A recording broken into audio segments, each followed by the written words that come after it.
کاوش مدیا. I want to start this newscast with a family affair. That is the daughter I'm about to show you. See her right there? That's the daughter of the former ruler of Afghanistan. Take a good look. Her name is Mariam Ghani.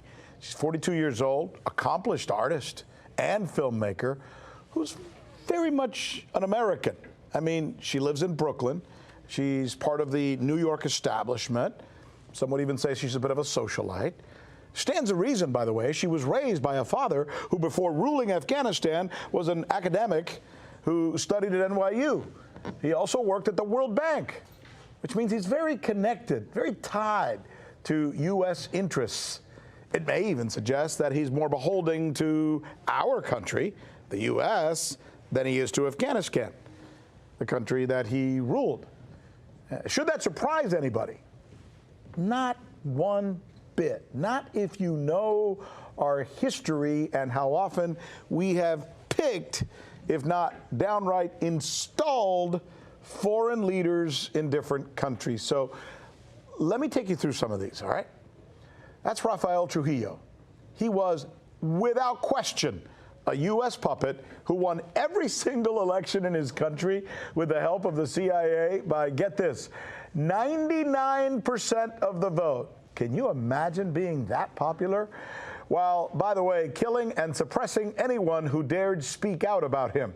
He ruled the Dominican Republic from 1930 to 1961 unquestionably. U.S. puppet number 2, Augusto Pinochet. After we essentially killed the country's elected leader, Salvador Allende, we installed Mr. Pinochet, who executed 3,000 of his critics and tortured more than 80,000 people. Many believe those numbers are low. He ruled Chile from 1973 to 1990. Number 3, a fellow named Fulgencio Batista. He led a U.S.-backed military dictatorship in Cuba from 1952 to 1959. By the way, he was also supported by the mafia, who funneled millions of dollars in suitcases to him from their Havana casino businesses. The U.S. eventually got tired of him, turned their backs on Batista, and he fled the country. Perhaps the best-known U.S. or CIA-installed puppet is this fella, Mohammad Reza Pahlavi, better known as the Shah of Iran.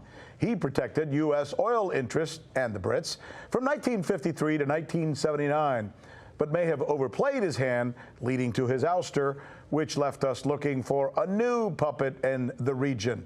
Did someone say new puppet? Aha, there he is.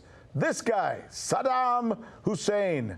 Mr. Hussein worked closely with the CIA and U.S. interests to try and topple Iran after it was taken over by fundamentalists supporting the Ayatollah Khomeini.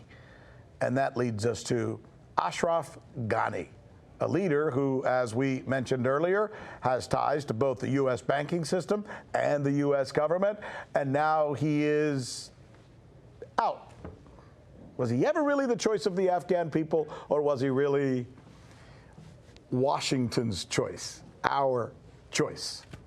آنچه در مورد ما میگویند.